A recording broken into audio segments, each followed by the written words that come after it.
1 Samuel 17, verso 16 em diante. Durante 40 dias, o filisteu aproximou-se de manhã e de tarde e tomou posição. Nessa ocasião, Jessé disse ao seu filho Davi: pegue uma arroba de grãos tostados e 10 pães e leve-os depressa aos seus irmãos no acampamento. Leve também esses 10 queijos ao comandante da unidade deles. Veja como estão seus irmãos. Traga-me alguma garantia de que estão bem. Verso 19. Eles estão com Saul e com todos os homens de Israel no vale de Elá, lutando contra os filisteus. Você pode se assentar. Só pegue na mão de quem está do seu lado e fala assim: meu amigo ou minha amiga,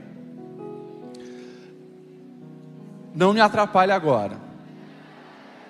Eu preciso ouvir a palavra de Deus.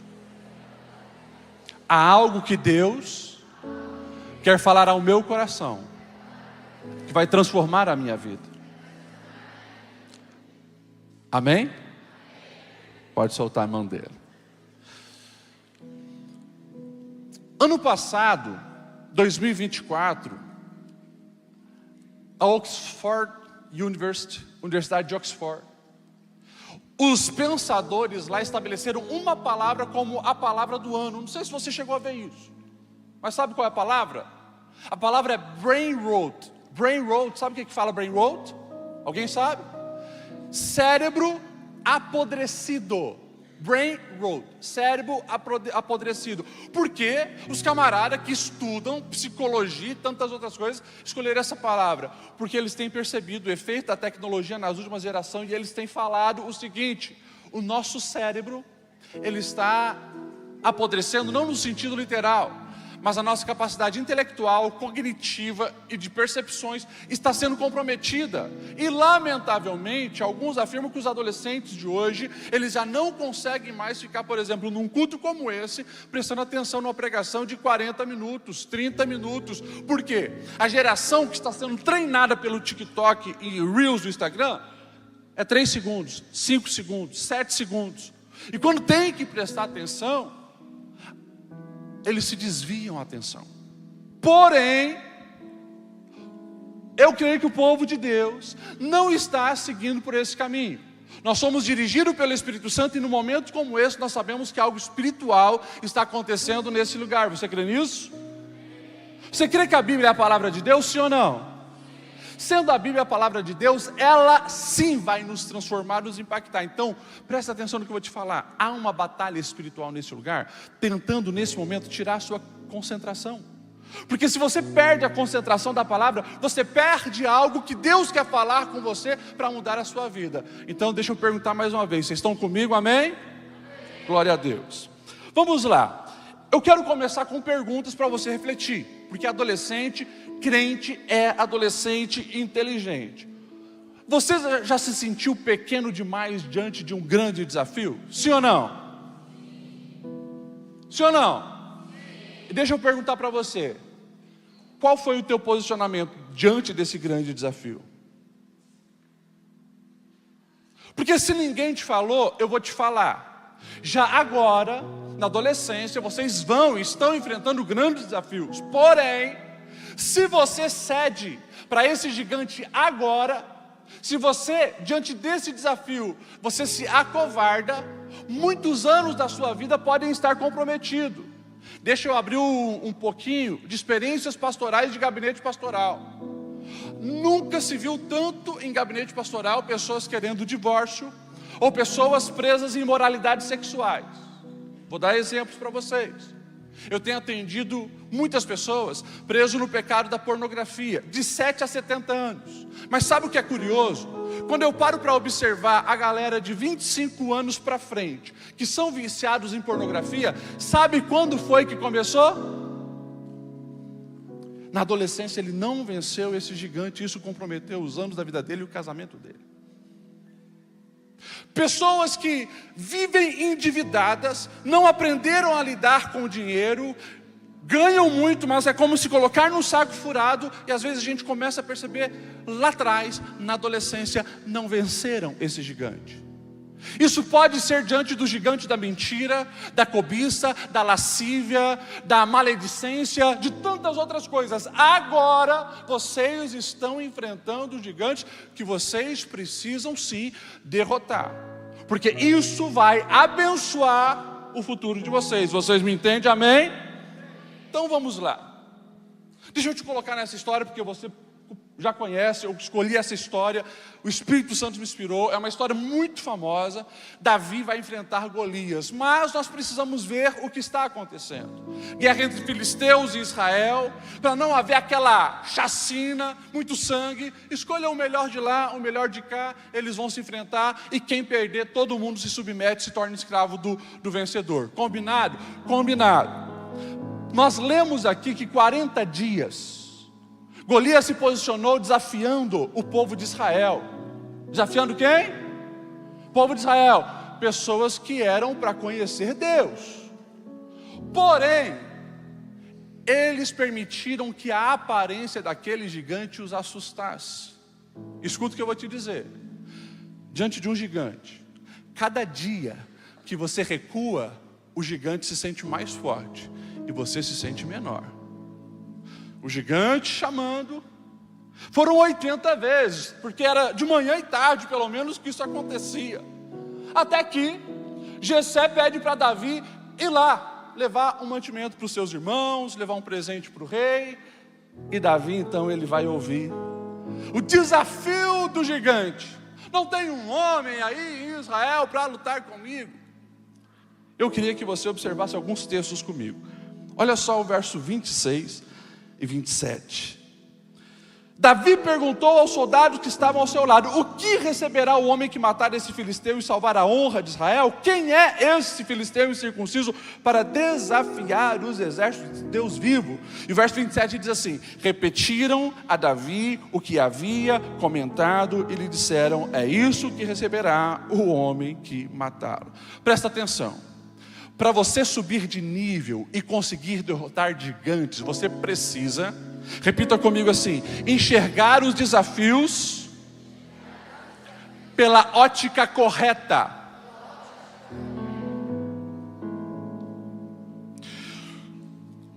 Todo desafio, todo gigante, todo problema que você enfrenta, você pode ver por duas óticas. Ou você vê pela ótica vitimista, pela ótica de que o problema ele não pode ser solucionado, que a barreira é intransponível, ou você faz como Davi. Você vê nas adversidades, nos problemas, uma oportunidade. Davi percebeu, peraí, eis aí uma oportunidade de glorificar o nome do meu Deus, uma oportunidade de isentar os impostos da minha casa, oportunidade de me tornar um príncipe. Quem é esse incircunciso filisteu para desafiar o povo, o exército do Deus vivo? Pensa no desafio que você está enfrentando. Eis aí uma grande oportunidade. Adolescente se apaixona, sim ou não? Aqui não, né? Eu tinha 16 anos quando eu me apaixonei pela minha esposa. Ela era uma adolescente de 14 anos. Vocês não contam isso aos pais de vocês, viu? Simplesmente a Julie era a adolescente mais linda da cidade.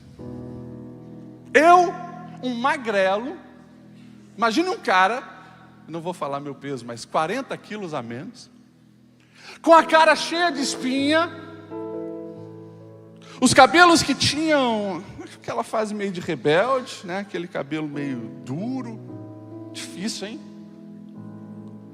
E quando eu compartilhei com algumas pessoas que eu estava apaixonado pela Julie, é muita areia para o seu caminho. Já era, esquece, a Julie, bonita, inteligente, firme, convicta, autêntica. Falei, quer saber? Você está colocando desafios, barreiras? Eu vejo oportunidade simplesmente conquistar a mulher mais especial dessa cidade. É comigo. Ao longo da vida vai ser assim. E eu conquistei ela, tá? Vocês estão curiosos? Conquistei, casei, 22 anos de casado, para a glória do nome do Senhor. Você pode aplaudir o Senhor por isso? Glória a Deus. Você pode até falar para o seu amigo feio, ó, tem esperança para você também, viu?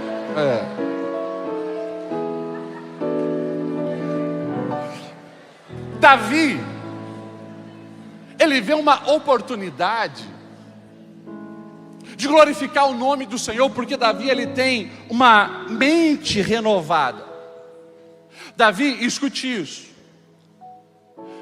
Davi, ele sabe de algumas coisas. Ele sabe quem é o seu Deus, ele sabe quem é em Deus, ele sabe que ele foi ungido, e ele chega naquele cenário com uma certeza: é possível vencer esse gigante. Então presta atenção no que eu vou dizer para você.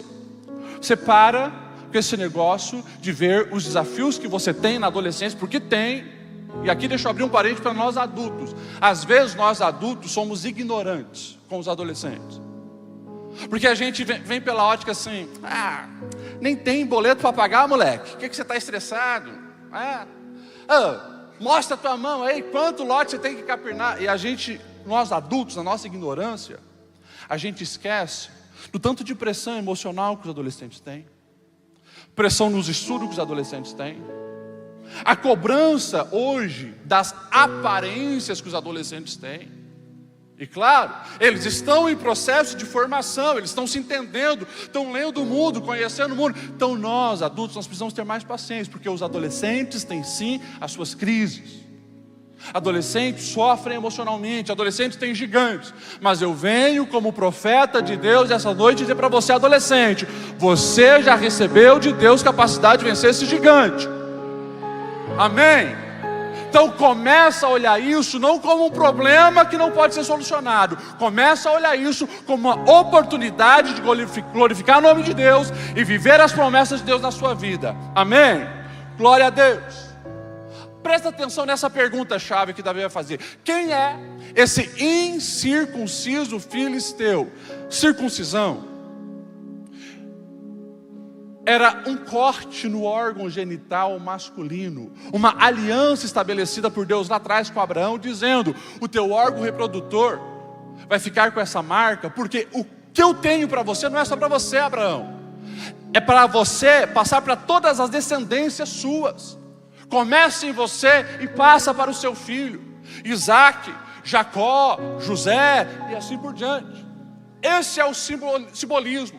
Quando Davi, ele está fazendo essa pergunta, quem é esse circunciso filisteu? Ele está dizendo assim, em outras palavras: espera aí, nós somos o povo do Deus vivo, nós pertencemos ao Deus que abriu o mar vermelho, fez pão chover do céu, derrubou as muralhas de Jericó.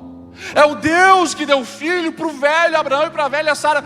Como assim nós vamos temer esse camarada que é incircunciso, que não tem uma aliança com o Deus verdadeiro? Essa certeza faz toda a diferença. Quando você sabe quem você é, a quem você pertence, isso muda tudo, porque você não se limita às decisões da vida apenas naquilo que os olhos veem, mas na sua essência.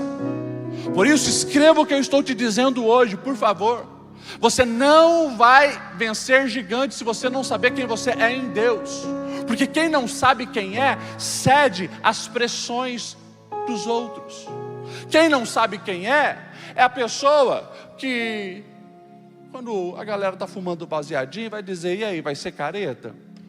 Se você não sabe quem é, você quer se encaixar no padrão, e você acaba aceitando.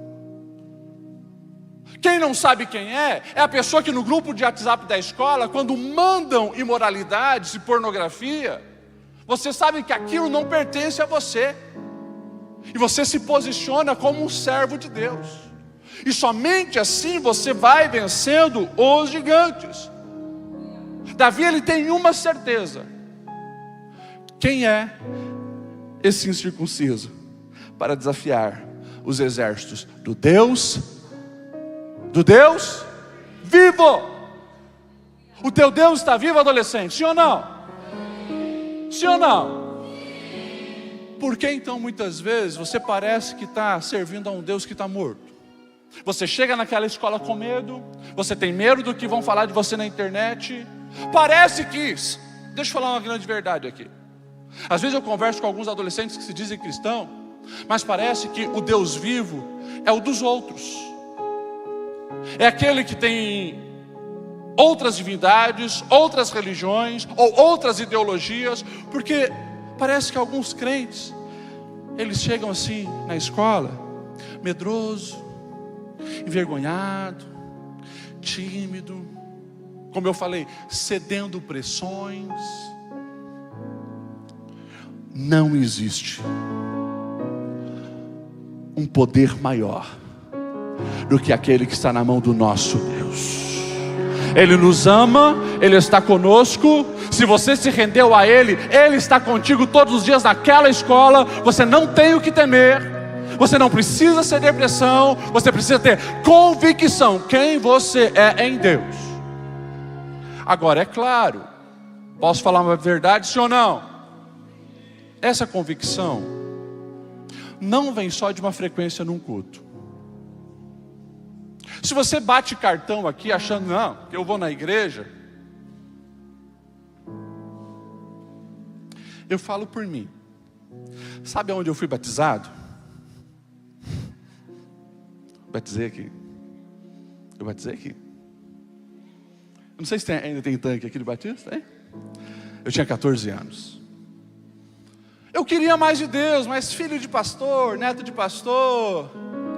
A minha vida devocional aos 14 anos era uma vergonha. Vergonha. Eu não acordava com paixão por ler a Bíblia, por orar. Na verdade, vou confessar um pecado. De vez em quando eu estava sentado aqui onde vocês estão. E quando começava a pregação, eu cutucava uns 2 amigos. A gente tentava escapar lá embaixo. Fazia bolinha de papel para ficar jogando bolinha de papel lá. Isso por volta dos 13 anos. Mas aí quando eu fui confrontado pelos meus pais, 14 anos. E aí? Vamos se batizar? Ah, vou. Eu amo Jesus. Na minha cabeça, era aquilo. Igreja. Quando eu dei o passo do batismo, inclusive tinha uma palestra aqui na época, eu comecei a sentir a responsabilidade. Caramba, agora eu sou crente mesmo. Até fizeram uma carteirinha, era de papel e plastificada. O que um crente de verdade precisa fazer? Um crente de verdade precisa, no mínimo, falar com o seu Deus em oração e conhecer a palavra da verdade. Comecei a mudar, comecei a orar e ler a Bíblia. E ali eu comecei a ter experiências com Deus. Nos meus 15 anos, eu tive experiências com Deus que até hoje repercute na minha vida e na minha história. Quando nós saímos daqui, eu me batizei, acho que era dezembro de 98, 99 nós fomos para Lages. E quando chegou em Lages, já no começo do ano eu tive um acidente, o pastor Lalano deve lembrar. Eu fui participar de uma gincana lá na igreja, mas eu já estava com a minha vida devocional um pouquinho melhor. Fiz lambança, fui pular uma escadaria daquela ali, fui pular os degraus. Quando eu pulei, eu bati com a cabeça em cima assim, caí para esse lado, na quina da escada. Fiquei naquela poça de sangue, me socorreram. 4 dias da minha vida eu não me lembro. Estava na UTI, o médico falou: se sobreviver vai ficar com sequelas. A igreja entrou em oração. Fiquei inicialmente uns 16 dias no hospital, depois inflamou, tive que voltar. Ao todo deu mais de 1 mês no hospital. No hospital eu tive uma experiência com Deus. Porque eu já estava numa crescente, aqui deixa eu abrir um parênteses, eu estava numa crescente espiritual. Como eu falei, depois do batismo, comecei a buscar e tal. Mas eu ainda estava assim, bem longe do que Deus queria para a minha vida. Porque eu tinha um vício também. Na época era um tal de FIFA Soccer 98. Gente, sou velho, né? Eu jogava muito FIFA Soccer 98. E um dia, na igreja, o Senhor perguntou para mim: quem está no trono do teu coração? E é claro que eu ia responder: claro que é o Senhor. Só que a palavra tinha sido tão forte que meu coração constrangeu. Eu sabia que eu estava gastando muito mais tempo ainda com o jogo do que com as coisas de Deus. Eu reconheci: não, Senhor, eu reconheço que, de fato, eu acho que esse jogo está ainda no trono do meu coração. Muda. E ali eu mudei. Eu falei para o Senhor: Senhor, se eu gastar meia hora com esse FIFA, eu vou gastar 1 hora com as tuas coisas. Ou seja, automaticamente o tempo de jogo diminuiu e as coisas do Senhor aumentou. E daí aconteceu o acidente que eu falei para vocês, no hospital. Um dia eu estava lá, o quarto se encheu da glória do Senhor. E Deus fez uma pergunta para mim: eu não te disse que a vida era como um vapor? Porque na minha mente, cara, esse negócio de servir a Deus com intensidade, tá? Isso é depois de adulto. E eu percebi que de fato a vida de um adolescente é um vapor. A gente não pode garantir que, não, eu vou viver até os 80, não pode. Amanhã, não sei se a gente vai estar vivo. E daí eu falei: Senhor, eu me entrego totalmente. Semanas depois eu fui batizado com o Espírito Santo, pela minha busca por Deus. E as convicções foram entrando na minha alma. Eu me lembro, naquele ano, eu tive que estudar à noite, para fazer um supletivo. E várias vezes me ofereceram lá em Lages o baseadinho da galera, da noite e tal. Cara, mas eu sabia, eu descobri algo muito melhor do que qualquer droga humana, que qualquer prazer humano. Eu descobri a glória do Senhor. Eu quero mergulhar nesses rios. E aquilo foi enchendo a minha vida. E foi me mostrando que é na experiência que eu vou gerando convicção de quem eu sou em Deus. Então assim, você pode ser filho de pastor também, você pode ser bisneto de pastor, você pode ser filho de presbítero, de crente. Cara, vai chegar um momento onde você vai ter que ter as suas experiências com Deus. E é isso que vai fortalecer a sua alma para enfrentar os gigantes que se levantam. Você me entende? Amém? Pega na mão de quem está do seu lado e diga para essa pessoa: você não é fraco, você só precisa se lembrar de quem você é em Deus. Amém? Davi se posiciona dizendo: ei, eu vou enfrentar esse gigante. Agora, sabe o que é curioso? O irmão de sangue dele, olha o verso 28. Quando Eliabe, o irmão mais velho, ouviu Davi falando com os soldados, ficou irritado com ele e perguntou. Presta atenção na pergunta do irmão de sangue dele. Vamos voltar um pouquinho no capítulo anterior, que é anos talvez, meses pelo menos, mas talvez anos antes.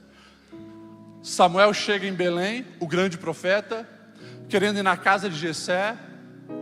Vai na casa de Jessé para ungir o novo rei de Israel. E se lembra que vai passar o Eliabe, o Abinadab, o Samá. Passa 7. Daí Samuel diz: tá, acabaram os jovens? Não, tem mais um, é o Davizinho que está lá no campo. Chama. Diante dos irmãos, Davi é ungido como rei. Mas aquilo fica nos bastidores. A unção acontece, mas aquilo fica nos bastidores da casa, da família. Agora, meses ou anos depois, está acontecendo essa guerra. Davi não foi convocado. Ele é pastorzinho de ovelha. Mas os irmãos mais velhos foram. Olha só o que o irmão mais velho de Davi vai dizer: por que você veio até aqui? Com quem deixou aquelas poucas ovelhas no deserto? Sei que você é presunçoso, que o seu coração é mau. Você só veio espiar a batalha. Presta atenção no que eu vou te falar agora. Nós temos 2 cenários aqui. Nós temos um Deus que governa todas as coisas. Você crê na soberania de Deus, sim ou não? Deus mandou o profeta ungir Davi, e Deus preparou esse cenário da guerra para promover Davi. Davi, ele sabe que foi ungido. Ele não tem dimensão de como o processo vai acontecer da promoção dele. Ele tem certeza que ele foi ungido. Ele sabe quem ele é em Deus. ele está adorando a Deus, servindo ao Senhor, fazendo salmos. Esse é o Davi. O irmão de Davi, ele é usado pelo mal nesse momento para tentar manter Davi no nível anterior, porque Deus deseja fazer com que Davi suba de nível. A fase de pastorzinho está passando, vai entrar a fase de guerreiro, preparando para ser rei. Só que o lábio do irmão está dizendo: com quem você deixou aquelas poucas ovelhas lá do nível anterior? Escute o que eu vou te dizer. Sempre que Deus quer te levar para um próximo nível, o diabo e o maligno, ele vai vir tentar te enganar para te manter no nível anterior, para que você não cresça, não desenvolva e não desfrute das promessas de Deus na sua vida. Você me entende? Amém? Talvez, escute isso, talvez você até pode ter lá atrás ficou preso num pecado. Você confessou, você abriu a sua alma ao Senhor, e a garantia na palavra que quem se arrepende e deixa o pecado alcança misericórdia. Mas o nosso adversário é sutil em ficar lançando setas. Como que você quer fazer alguma coisa na igreja?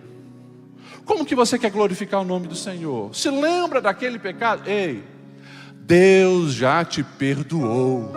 O sangue de Cristo não tem validade. Os céus já purificaram o teu pecado. Abraça agora o outro nível que Deus está te dando. Levanta a cabeça e siga fazendo as vontades do Senhor. Você me entende? Amém? O irmão de Davi bateu em Davi? Sim ou não? Não. Amarrou Davi para ele não lutar contra o gigante? Não. O que ele fez? Ele usou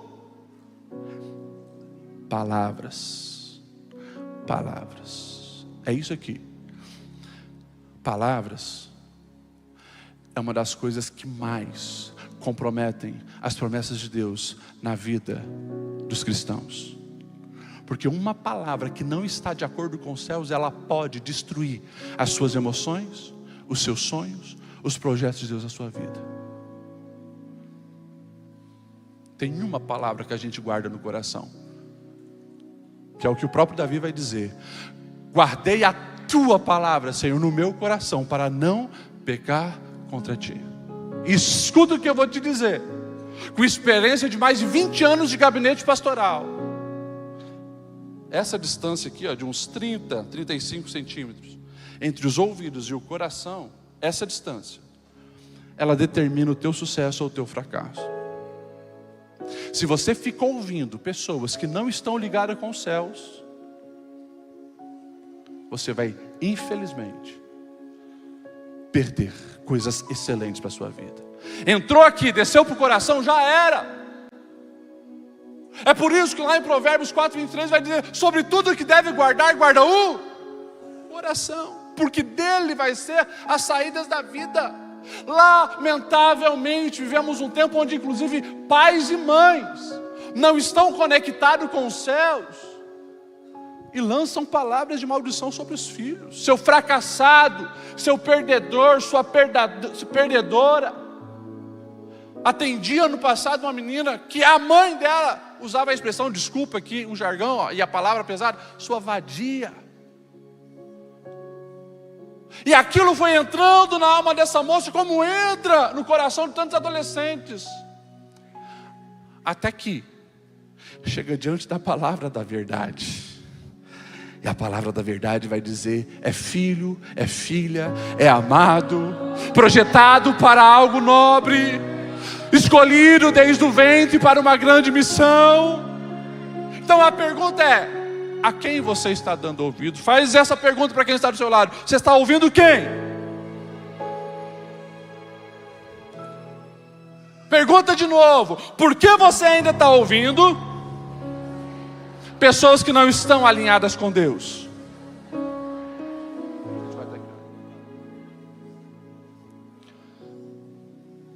Por favor. Ó,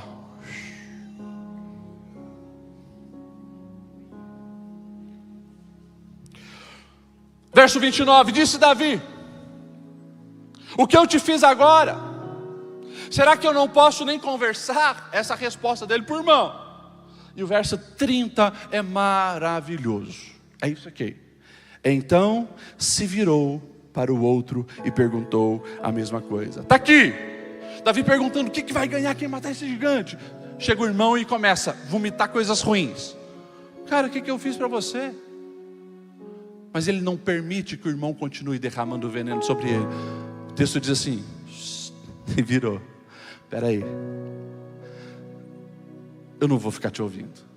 Você não tem nada para agregar na minha vida. Você só está derramando as suas frustrações e amarguras. Não sei, talvez Eliabe ainda estava mordido porque ele, o mais velho, não foi ungido lá atrás. Não sei, pode ser que sim. Mas Davi agora, ele quer focar naquilo que ele sabe que Deus chamou ele para fazer. É isso. Só sobe de nível e vence gigante aquele que está, escute isso, ocupado demais com os propósitos de Deus na sua vida, para não se importar com as críticas e palavras malignas. Você pensa que isso vai mudar? Ei, você pensa que isso vai mudar? Você pensa que agora, porque você é adolescente, alguém fala besteira sobre você e para você? Você pensa que quando você for jovem isso vai mudar? Você pensa que quando você for adulto isso vai mudar? Sempre vai ter alguém querendo lançar palavras malignas sobre você. Você não tem ideia o tanto de idosos que eu atendo no gabinete pastoral, machucado com palavras. Você não tem ideia.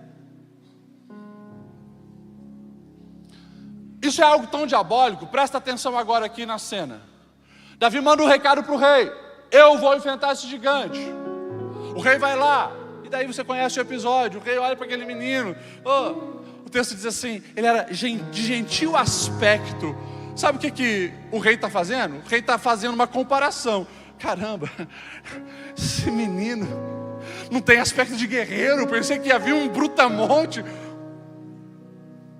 E o próprio rei diz: cara, ele, Golias, experiente em batalha.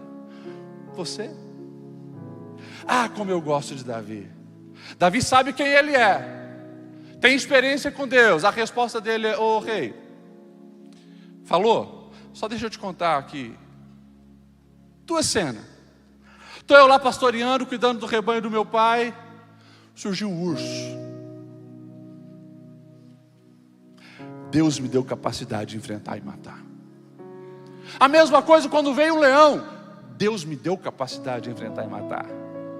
Olha as experiências que ele tem com Deus. Ele não está dizendo: eu sou bom, a minha funda, ela tem uma mira perfeita. Não, Deus. E ele diz: o mesmo Deus que me deu vitória sobre o urso e o leão, me dará vitória contra esse incircunciso. Você percebe que é assim que se vence gigante? Não é apenas nas suas habilidades, mas é as suas habilidades rendidas a Deus. Você me entende? Amém? Ele vai enfrentar o gigante. Presta atenção na sabedoria de Golias. Você pensa que Golias é só um monte de músculo? Golias, aquele ser de 2,90 m, uma armadura fora da realidade da época. O texto diz assim: capacete de bronze, couraça em escamas de bronze, 60 quilos a couraça, caneleiras de bronze, dardos de bronze, uma lança enorme. Só a ponta da lança do cara era de 7 quilos, e o escudeiro dele à frente. Esse é o Golias, o cara que conseguiu só com a sua aparência assustar todo mundo. Quando ele percebe: peraí, se levantou um doido lá, se levantou um maluco lá. Mas o Golias, ele é tão inteligente que ele percebe que Davi, ele é diferente dos demais. Todos ficaram apavorados com a aparência dele, Davi não. Então Golias logo imaginou: não adianta eu querer me impor aqui diante dele, eu preciso alcançar a alma desse moleque. Como que Golias vai fazer? Palavras. palavras. Você percebe o quão palavras são importantes? O próprio Golias entendeu. Não se assustou com a aparência, eu vou usar palavras. Olha o verso 42. Olhando o filisteu e vendo Davi, o desprezou, porquanto era moço, ruivo, de boa aparência, e disse o filisteu a Davi: sou eu um cão para você vir a mim com paus e pedras? E pelos seus deuses amaldiçoou o filisteu a Davi. E disse: você vem a mim, e eu darei a tua carne às aves dos céus e às bestas feras do campo. Ou seja, ô moleque, já era. Você tem certeza? Eu vou te massacrar. E depois de te matar, eu ainda vou dar a sua carne aí para as aves de rapina e para as bestas feras do campo. Porém, ele não está enfrentando qualquer um. Golias está enfrentando um adolescente que tem uma proteção na alma, dada pelos céus. A resposta de Davi no verso 45: Davi, porém, disse ao filisteu: tu vens a mim com espada, com lança, com escudo, eu porém vou contra ti em nome do Senhor dos exércitos, o Deus de Israel que você tem afrontado. Hoje mesmo o Senhor te entregará nas minhas mãos, vou te ferir, te arrancar a cabeça. Hoje mesmo as aves dos céus e as bestas feras comerão a tua carne, e todos saberão que há Deus em Israel. Não existe gigante maior do que o nosso Deus. Porém, enquanto todos estavam olhando para o gigante, Davi, ele tem uma certeza: eu conheço o meu Deus, Ele é muito maior do que esse gigante. O gigante vai cair.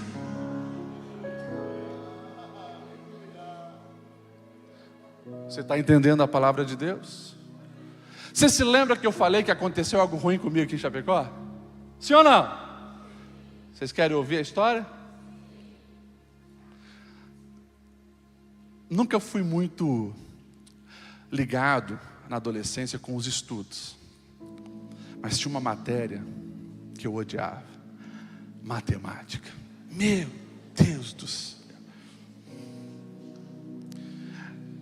É aquela velha história, né? Quando os números começam a sair e dar espaço para as letras X, Y, A, B, gente, que confusão.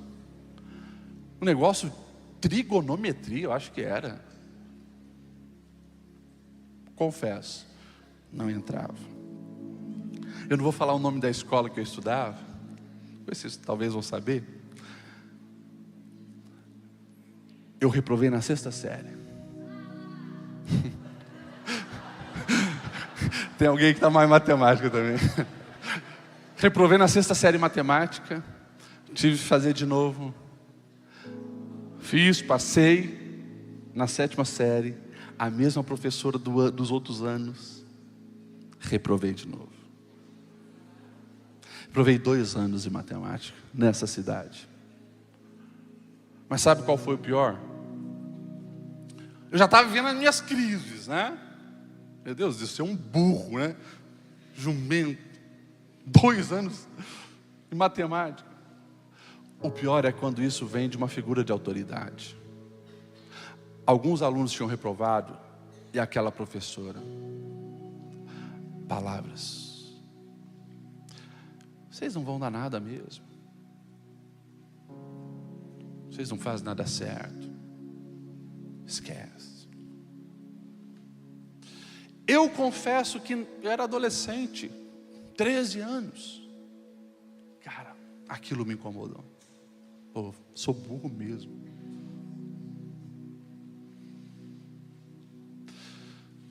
Os meus pais perceberam que eu fiquei muito abalado.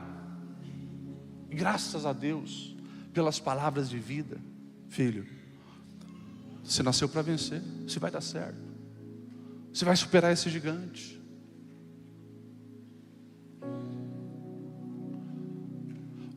Os anos se passaram. Daí quando fomos para Lages, eu fiz 2 anos e 1 para tentar recuperar. Fiz 7ª e 8ª. Passei em matemática. No ensino médio passei arranhando, mas passei os 3 anos. Depois que você passa o ensino médio, né, daí você pode focar numa área. Daí, o burro, de acordo com alguém que não está alinhado com os céus, o burro fez uma faculdade de 5 anos de teologia, mais uma faculdade de 5 anos de psicologia. Estou na 3ª pós-graduação, essa última, pela Universidade Hebraica de Jerusalém. Escrevi algumas dezenas de livros já, coletivamente com as outras pessoas e alguns sozinho. Daí eu paro para olhar, caramba, e se eu não tivesse vencido aquele gigante?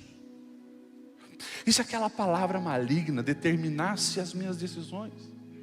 Porque eu cogitei em sair da escola, abandonar a escola, ia aceitar esse rótulo. Sou um burro, vou fazer outra coisa, mas não estudar. Eu teria interrompido na minha vida um fluxo de bênção na vida de outras pessoas, através do que eu já gerei, o conhecimento que Deus me deu.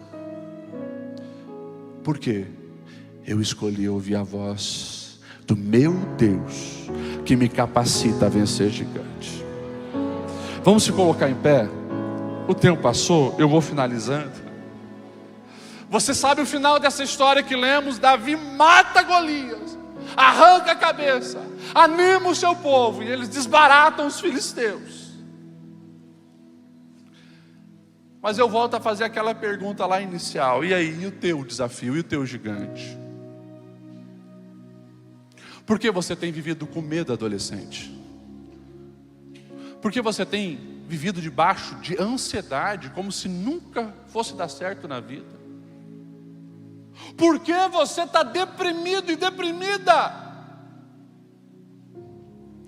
Ei, o Deus que capacitou Davi é o Deus que capacita você hoje a se posicionar para vencer esse gigante.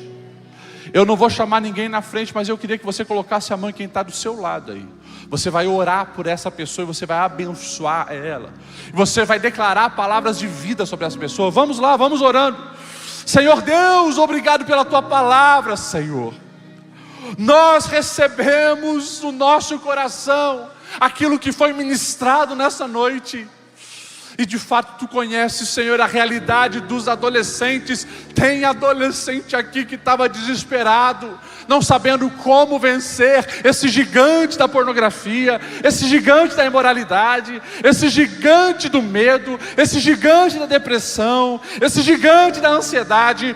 Em nome de Jesus, nós tomamos posse da nossa vitória em Ti, Senhor, e ministramos a bênção sobre cada um desses adolescentes, desses homens, dessas mulheres. Eles foram escolhidos para viver o extraordinário em Ti, e por isso nós damos liberdade ao Teu Espírito Santo para fazer algo extraordinário nessa mente, nesse coração, despertando dons, dando capacidade, que haja um posicionamento de enfrentamento contra as forças malignas. Nós não aceitamos mais o diabo querendo nos definir, nós não aceitamos mais demônios tentando nos rotular. Nós somos filhos Teus e tomamos posse dessa bênção para vencer qualquer gigante, em nome do Senhor dos Exércitos. Amém e amém. Você pode dar um abraço nessa pessoa e dizer para ela: Deus já te capacitou para subir de nível. Vença gigantes.